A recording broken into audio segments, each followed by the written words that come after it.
Hello everyone and welcome to the final match of the Freestyle Chess Grand Slam tournament currently being played in Las Vegas. It is Levon Aronian versus Hans Niemann, and this is game 2 of the match. In game 1 ended in a draw, but Hans had a really wonderful opportunity to take the game. There was one moment in the game where he was winning. He didn't capitalize on it and the game ended in a draw. Now Levon has the white pieces, and if it's a draw, they go into tie breaks. If anyone wins, then they win everything. First place at the Freestyle Grand Slam tournament in Las Vegas, and also a prize fund, not a prize fund, but a first prize of $200,000. So let's see what happens in this one. Levon with white opens with pawn to d4. We have pawn to d5 by Hans and pawn to c4, sort of a freestyle queen's gambit. We have d captures on c4, accepting the gambit, but now queen captures on c4. Usually you will have to play at least queen c2 before you're able to capture on c4. Pawn to f6 and queen back to c3. We have pawn to c6, knight to d3, and knight to e6 by Hans. We have pawn to f3 and knight to d6. So Hans clearing the path for the black king to castle king side.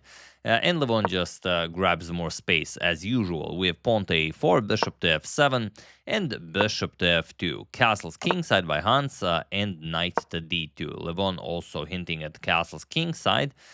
Rook to d8, and Levon indeed does castle kingside. We have pawn to h5, and here Levon sort of looked at Hans. He looked at the board and he was like, really, that's what you're playing? As it's not very convincing. Levon strikes with pawn to e4. And another thing that goes Levon's way is that he has a really strong center. He has a very natural position to play.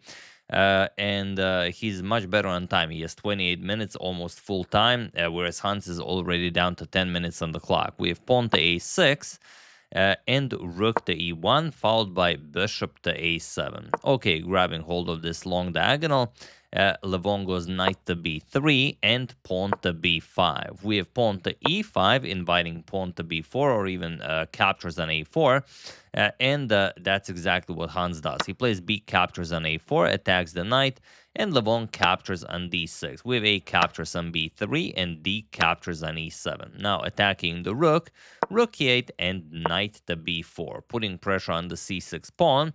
Rook captures on e7, and now knight captures on c6. Attacking the bishop, attacking the rook on e7, and rook to c7, pinning the knight as the queen is on c3, but Levon just goes pawn to d5 and also opens up an attack on the dark square bishop on a7. And here you could capture on f2. Hans plays knight to f4, which is slightly better. And now the question is what to play here. Almost everyone was convinced that Levon will just trade, and that's it. Because, well, if you capture, let's say rook captures on c3, you trade queens, captures. d6, it's very hard to do anything here for black. This is a weak pawn. This is a weak pawn. This is a very strong pawn, and you cannot go after it. If you go rook d8, then look at this, bishop e4. You attack the rook, and now once the rook moves, you will go bishop g3, and now either the knight moves and then the pawn is defended, or you go pawn to g5, but then rook captures on a6 with the pawn being defended, and white is just winning here. There's no other way to put it. However, Levon played knight to e7 check. He said, I won the exchange, and that's all there is to it. And it is a winning move, but he has to play it with surgical precision if he is to win this game. Hans plays rook captures on e7, rook captures on e7, and queen captures on c3. We have b captures, bishop captures on f2 check, king captures, and now knight captures on d5. And there is only one way to win the game for Levon. I'm not going to ask you to pause the video here because this is probably the first move you think of, and that is bishop to e4. But now after pawn to f5 is the time for you to pause the video and win the game for Levon while I give you a couple of seconds.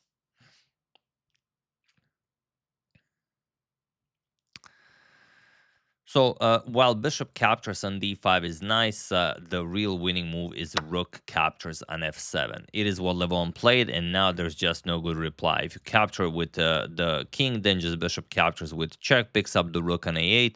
So f captures on e4, and now just rook to b7. And Levon will now enjoy two rooks versus a rook and knight. And if Hans can somehow get this pawn down the board, then he's very much still competitive. If not, this is game over. Pawn to e3 check. We have king to e1. The only winning move, but okay, you're not going to go to g3, I guess. Knight to f4, going after the g2 pawn, g3. We have knight to d3 check, king to e2, and pawn to b2 now. Hans already with a pass pawn on b2, rook to b1, and rook to d8. Defending the knight, king captures on e3, and knight to e5. Now, if Levon captures, Hans can deliver a check and pick up one of the rooks, or rather win back the exchange. But Levon just goes rook to b4. He says, nope, c4 square is not for you. Rook to c8, putting pressure on the c3 pawn, and now just pawn to f4. Again, you have to be careful. If king d4, then knight c6 check, picks up the rook. If you go king to d2, then knight captures on f3. So f4 is the only way to really push. f4, we have pawn to a5 by Hans, rook to a4, and knight to g4 check. King to d3 and rook to d8 with check. We have rook to d4, offering a trade, but of course Hans cannot accept. We have rook to b8 and now pawn to h3.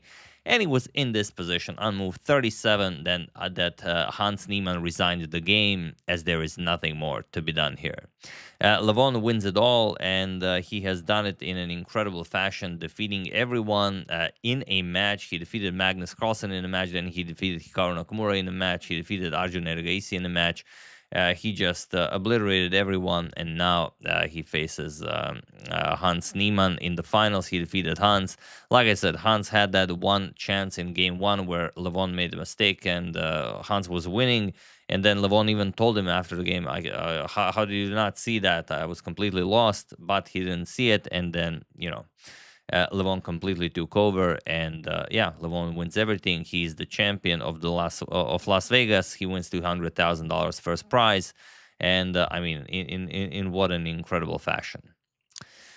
Big congratulations to Levon. I hope you guys enjoyed this short coverage. If you have anything that we've missed over the past few days, also, do use hashtag suggestion and I will go over it. I would like to thank Paul Hinamund, Ricardo Cardona Lopez, James White, Robert Palande, and Christian Medical and Professional Services for your contribution to my channel. Thank you a lot. I really appreciate it. As usual, you can check 2 of my previous videos here. Thank you for watching, and I will see you soon, continuing to check up on your wonderful suggestions and whatever else happens in the chess world. Thank you all. I will see you soon, and have an excellent rest of your day.